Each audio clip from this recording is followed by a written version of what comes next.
नमस्कार, मैं हूं मिलिंद खांडेकर और आप देख रहे हैं साप्ताहिक सभा। साप्ताहिक सभा में आज हम बात करेंगे मोदी सरकार के बारे में। 9 जून को प्रधानमंत्री नरेंद्र मोदी ने तीसरी बार शपथ ली और शुरुआत में जिस तरह से मंत्रिमंडल का गठन हुआ, जिस तरह से सारी बातें हुई, ऐसा लगा था कि ये सरकार कंटिन्यूटी करेगी, मतलब जैसे 2 बार की सरकार थी वैसे ही सरकार तीसरी बार देखने मिलेगी। लेकिन इस सरकार को लगभग 80 दिन हो चुके हैं और ये सरकार बार बार अपने पीछे से फैसलों से इसको पीछे हटना पड़ रहा है। ऐसे में विपक्ष आरोप लगा रहा है कि ये यू टर्न सरकार है। इस बारे में मेरे साथ जुड़ रहे हैं बातचीत करने के लिए इंडिया टुडे के कंसल्टिंग एडिटर राजदीप सरदेसाई। राजदीप, बहुत बहुत स्वागत है आपका। नमस्कार Milind, thank you very much for having me. Rajdeep, ये जो भले ही 240 सीटें आई थी बीजेपी की, लेकिन बहुमत तो अभी भी एनडीए के पास पूरा है। लेकिन मुझे बड़ा आश्चर्य हुआ कि इस तरह की अखबारों में हेडलाइन आ रही है टाइम्स ऑफ इंडिया में कि ये 240 की सरकार है लेकिन 182 जैसी लग रही है, मतलब जो वाजपेयी जी की सरकार थी। या इंडियन एक्सप्रेस में भी ऑपेड लिखा प्रताप माधु मेहता ने कि भाई ये सरकार वैसी नहीं है।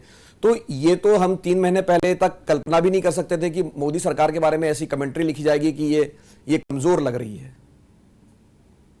जी देखिए, मैं इस समय ये जो शब्द आपने यूज किया कमजोर, मैं अभी भी थोड़ा रुकूंगा। हाँ जरूर, आपने देखा होगा और पिछले हफ्ते में ही जिस तरह से खास करके जो सरकारी पदों में लेटरल एंट्री की बात हुई थी कि कई जो बड़े पद है उसके लिए एक एडवर्टाइजमेंट निकलती है यूपीएससी से और उसके 48 घंटे बाद वो वापस ली जाती है, क्योंकि एक बवाल खड़ा होता है कि क्या आरक्षण को धीरे धीरे खत्म किया जा रहा है। न केवल सरकार के एलआई के जो सहयोगी दल है वो ऐसी बात करते हैं, विपक्ष भी करता है और 48 घंटे बाद सरकार इसे वापस लेती है और इससे लगता है कि कहीं ना कहीं क्या ये रोल बैक सरकार है। लेकिन मैं अभी भी कहूंगा कि जब तक हम कम से कम 6 महीने ना देखें, देखिए अभी तक 100 दिन भी नहीं हुए मोदी 3.0 के, तो ये कहना कि ये कमजोर सरकार है ये गलत होगा। लेकिन ये जरूर है कि मोदी 1.0 और मोदी 2.0 के मुताबिक मिलिंद इस बार जरूर कहीं ना कहीं इस सरकार को एक नई रियलिटी जो है, एक नया जो एक नयापन जो आया है जिसमें आपको मिली जुली सरकार की तरह काम करना पड़ रहा है। ये बड़ा फर्क है, क्योंकि अगर ये समझ लीजिए यही चीज 2019-20 में होती और भले ही इसका विरोध होता, सरकार के पास नंबर थे और सरकार अपनी जो कानून है या कोई पॉलिसी डिसीजन है उस पर उन्हें तुरंत 48 घंटे में बैक ट्रैक करने की जरूरत नहीं पड़ती। आपको याद होगा जब किसान कानून हुए थे, वो कानून हुए थे जून 2020 में ऑर्डिनेंस बनता है, कानून सितंबर 2020 में बनते हैं और वापस लिए जाते हैं करीब 1.5 साल बाद नवंबर 2021 में। अब यही कानून अगर आज की सरकार के सामने यही परिस्थिति आती तो शायद 1 महीने में सरकार को वापस लेने पड़ते। तो जरूर आप कह सकते हैं कि एक कोलिशन सरकार की, एक मिली जुली सरकार की एक रियलिटी सरकार के सामने उभर कर आ रही है और इसलिए एक परसेप्शन बन गया है। मैं कहूंगा इस समय परसेप्शन बन गया है कि ये सरकार कमजोर है। जैसे मैंने कहा, जब तक कम से कम हम 6 महीने ना दे मिलिंद, हम ये नहीं कह सकते कि बिल्कुल कमजोर हो गई है। अभी भी मोदी जी एक मजबूत नेता है, 3 बार प्रधानमंत्री रहे हैं, तो मैं मानने के लिए नहीं तैयार हूं कि तुरंत कोई सरकार कमजोर होती है। हाँ, कोलिशन सरकार की जो मजबूरियां हैं वो अब सरकार के सामने साफ नजर आ रही है। आपने बिल्कुल ठीक कहा कि अभी भी 3 महीने भी नहीं हुए, 100 दिन भी नहीं हुए सरकार को। तो मैं आपसे ये कह रहा हूँ राजदीप कि आपने बात कही कि परसेप्शन ऐसा बन रहा है। मैं भी ये मानता हूँ कि रियलिटी में सरकार कमजोर नहीं है जितना लोगों को लग रहा है या विपक्ष को लग रहा है। लेकिन ये परसेप्शन बनने का भी कारण राजदीप ये है कि पिछले 80 दिनों तक लगभग अब ये सरकार चल चुकी है। अगर मैं 29 अगस्त को जोड़ लूं तो 5 फैसले अब तक ऐसे हैं जो सरकार ने लिए और उससे पीछे हट गई। अभी तो जैसे आपने कहा, लेटरल एंट्री का जिक्र किया कि 48 घंटे में विज्ञापन वापस लेना पड़ा, जबकि आप ये देखिए कि 2018 से लेटरल एंट्री हो रही थी, तब विरोध तब भी हुआ था, लेकिन तब सरकार पीछे नहीं हटी थी, लेकिन इस बार हट गई। ओपीएस की मांग कांग्रेस पार्टी और विपक्ष की सरकारें बार बार कर रही थी, तो इन्होंने कहा कि एक तरह से ये रेवड़ी है, तो उसका भी एक अच्छा सोल्यूशन निकाल के यूपीएस लाए, जहां पे भी फिक्स पेंशन हो गई। तो ये तो दो फैसले जो कि आप कह सकते हैं एक तरह से एग्जीक्यूटिव डिसीजंस थे, इसमें कोई पार्लियामेंट में जाने की जरूरत नहीं थी आपको। या इंडेक्सेशन, जैसे आपने बजट में कहा कि भाई हम इंडेक्सेशन करेंगे जो प्रॉपर्टी के लिए long term capital gains tax का, उसका विरोध हुआ तो वो भी आप उससे भी पीछे हट गए।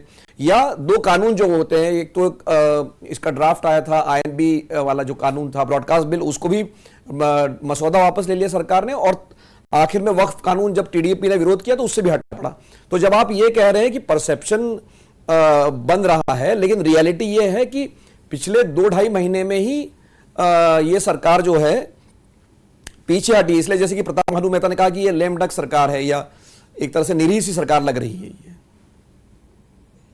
लेम डक सरकार है, ये मुझे लगता है यही हम मिस्टेक करते हैं, ये गलती करते हैं कि तुरंत हम कोई एनालिसिस, इंस्टेंट एनालिसिस कर देते हैं। आपने 5 उदाहरण दिए, उसको मैं 2 तरह से देखता हूं।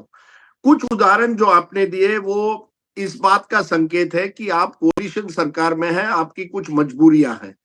इसलिए जैसे वक्फ बोर्ड का, आप जानते हैं कि टीडीपी की राय अलग है, टीडीपी पर आप निर्भर हैं, जेडीयू पर आप निर्भर हैं, बट विशेषतर वक्फ बोर्ड को लेकर टीडीपी पर आप निर्भर हैं।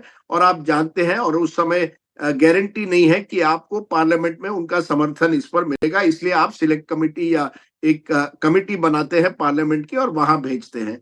तो वो एक तरह का ये होता है।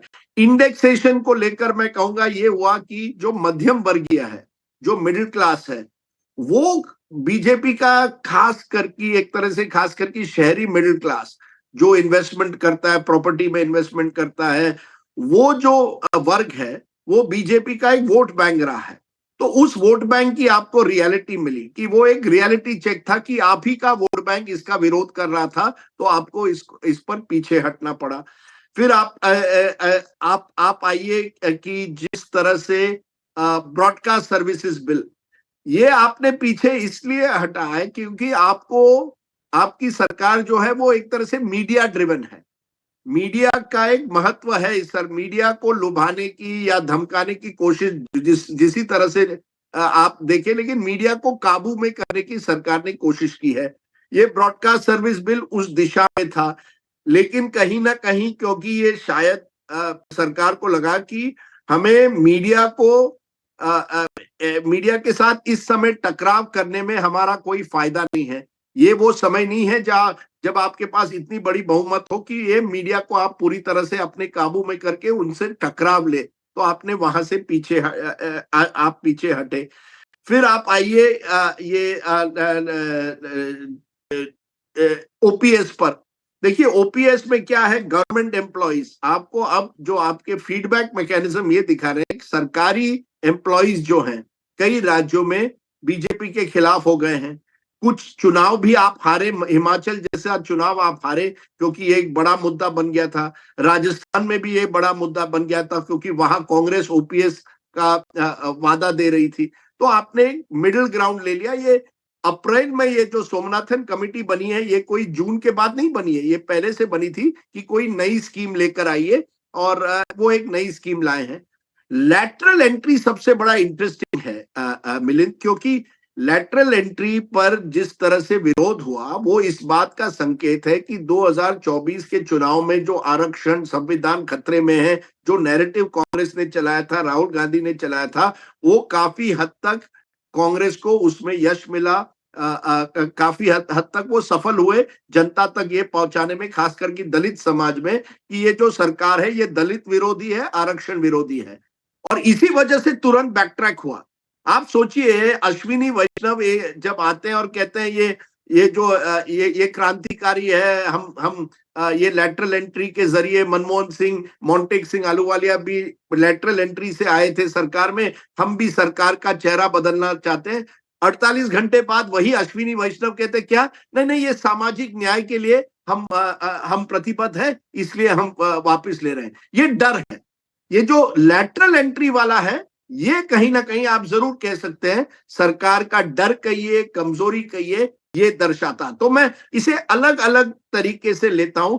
वक्फ बोर्ड को एक और तरीके से मैं लेता हूं कि कहीं ना कहीं आरएसएस को भी मैसेज देना था इस सरकार को कि देखिए, हम आप जो कई मुद्दे उठाते हैं उन मुद्दों से हम पूरी तरह से हटे नहीं है। कोalition सरकार है, लेकिन जो मुद्दे आप रखना चाहते हैं हम कम से कम पार्लियामेंट में ला रहे हैं। लेकिन जो लेटरल एंट्री वाला मुद्दा है वो ये दर्शाता है कि कहीं ना कहीं हवा बदल रही है। आपने सारे मुद्दों को जैसे अलग अलग किया, तो इसमें सबसे महत्वपूर्ण बात यही है कि लेटरल एंट्री के मुद्दे से पीछे हटी सरकार, क्योंकि बार बार ये परसेप्शन बन रहा था लोकसभा चुनाव से कि भाई आरक्षण खत्म हो जाएगा या संविधान खतरे में है। तो कांग्रेस ने उसको मोड़ दिया एक तरह से कि भाई देखिए आरक्षण ये खत्म करने जा रहे हैं, तो इसलिए ये पीछे हटना पड़ा। लेकिन इसी से जुड़ा जो एक दूसरा मुद्दा है वो है जाति जनगणना का। और आपको ही पता है कि पिछले हफ्ते हिंदू अखबार में खबर छपी कि सरकार पहली बार विचार कर रही है जाति जनगणना पर। गृह मंत्री अमित शाह पिछले साल भी कह चुके थे इंडिया टुडे के कार्यक्रम में कि हम कोई खिलाफ में नहीं है, और अभी भी छत्तीसगढ़ में उन्होंने कहा कि जब समय आएगा तब हम बताएंगे। तो आपको लगता है कि जैसे ये आरक्षण विरोधी होने का एक तरह से जो लेबल चिपकाने की कोशिश की जा रही बीजेपी पर, उसका एक और कारण यह है कि वो जाति जनगणना अब तक नहीं करा रही थी, और अब ऐसी खबरें आ रही है कि सरकार इस पर विचार कर रही। जनगणना नहीं हो रही, वो तो एक खैर अलग ही मुद्दा है, लेकिन क्या आप सरकार इस पर विचार कर सकती है इस परसेप्शन को दूर करने के लिए कि वो आरक्षण विरोधी नहीं है या वो सामाजिक न्याय के साथ में है? बिल्कुल मिलिंद, और ये बहुत महत्वपूर्ण सवाल है। देखिए, पहली बात तो है कि 2021 में जनगणना होनी थी, कोविड के कारण वो नहीं हो पाई। 3 साल हो चुके हैं, सरकार पर लगातार दबाव है कि कब करोगे, जब तक आप जनगणना नहीं करोगे तब तक पॉलिसीज कैसे बनाओगे। तो ये तो पहले से ही 3 साल लेट हो गए हैं, अब तो उनको करना ही है। अब जब करना है, मुझे नहीं लगता कि वो बच सकते हैं जातीय जनगणना में। किस फॉर्म में करेंगे ये बात अलग है। क्या आप अलग अलग ओबीसीज में कोई भेदभाव करेंगे, लेकिन आपको जाति जनगणना करनी पड़ेगी। इसमें मुझे लगता है अब कोई दो राय नहीं है। सरकार भले ही कहे कि हम इस पर सोच विचार कर रहे हैं, मुझे जो जानकारी है सरकार ने लगभग तय किया है कि जब जनगणना होगी एक कॉलम होगा जिसमें जाति जनगणना पर आपको जो भी उस पेपर में आप एक एक कॉलम होगा ऐसे जिसमें आप अपनी जाति के बारे में बताएंगे। उसका क्या सरकार किस तरह से पब्लिक करेगी वो बात अलग है। आप जानिए, जब कांग्रेस की भी सरकार हुई थी 2011 में, उन्होंने जो डिटेल्स आए थे वो पब्लिक नहीं किए थे। क्या ये सरकार उसे पब्लिक करेगी, कैसे करेगी, ये बात अलग है। लेकिन जाति जनगणना कहीं ना कहीं मुझे लगता है होने के पूरे संकेत हैं।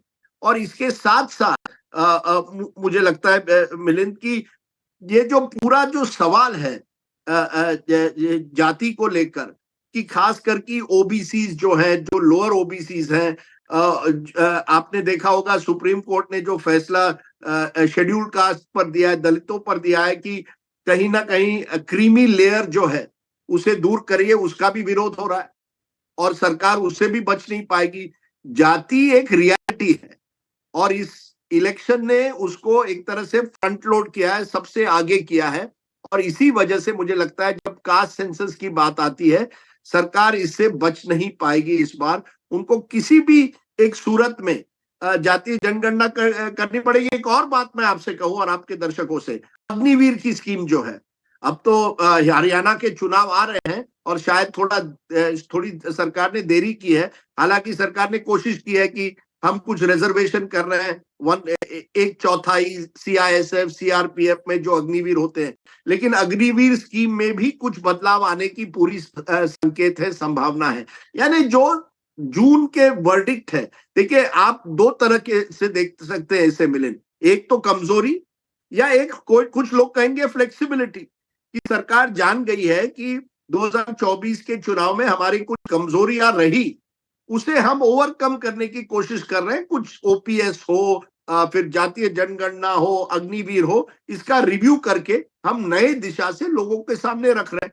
तो ये मैं समझता हूं जातीय जनगणना जो है उसमें राहुल गांधी जरूर अपनी बात जिस तरह से रखे हैं, उससे कांग्रेस तो कहेगी कि हमारी वजह से हो रहा है, सरकार कहेगी देखिए हम तो एक रियलिटी है वो जनता के सामने रख रहे हैं।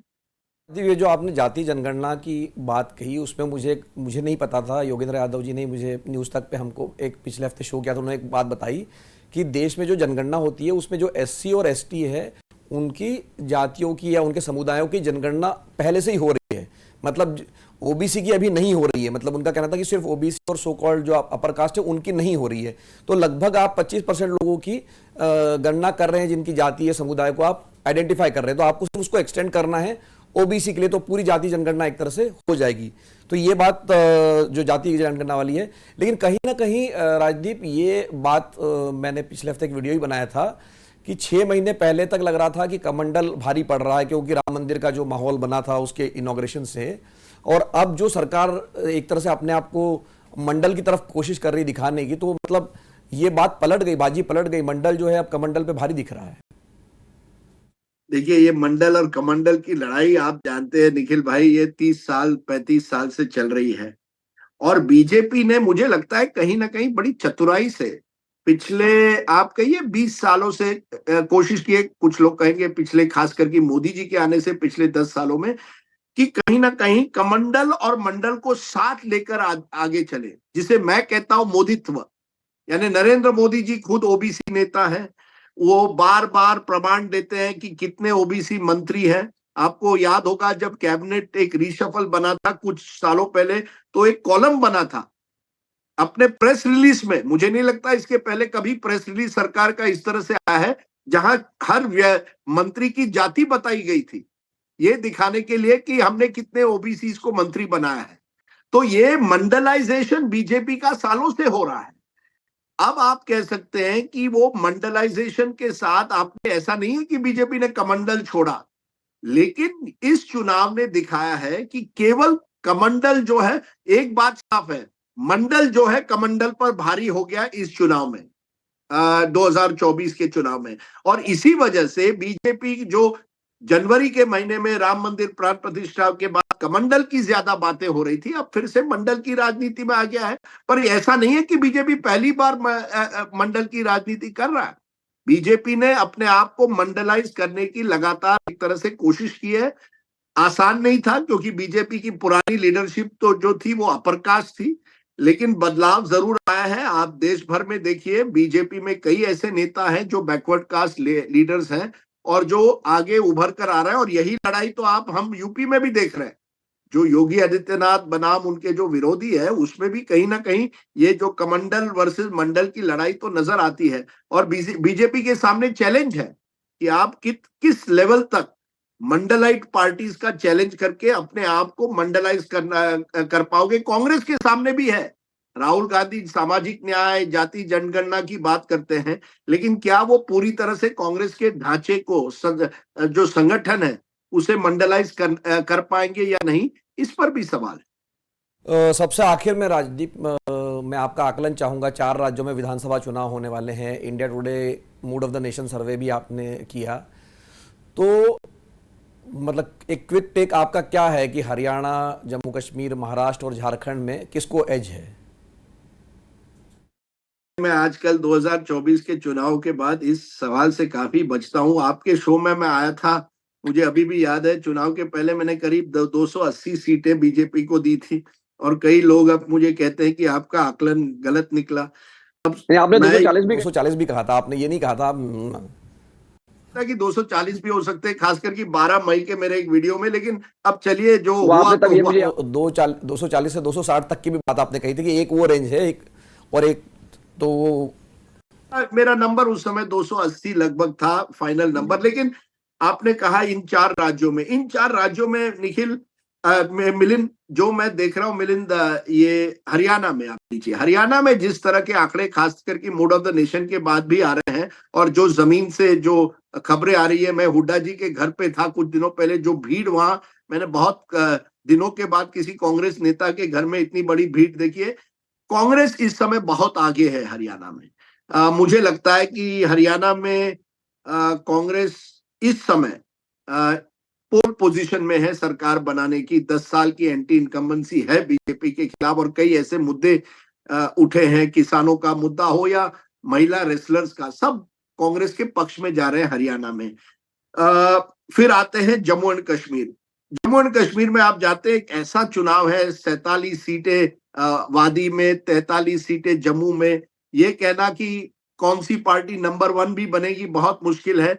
लगता है कि जो भी होगा कोलिशन सरकार वहां बनेगी, यानी चुनाव के बाद ही आपको पता चलेगा कि सरकार का असली स्वरूप क्या होता है। क्या कांग्रेस जम्मू रीजन में सीटें ला पाती है? अगर ला पाती है तो शायद एनसी कांग्रेस को एडवांटेज हो, या बीजेपी का स्वीप अगर जम्मू में होता है तो ही बीजेपी के हाथ में कुछ होगा, नई सरकार बनाने में उनकी कोई भूमिका हो सकती है।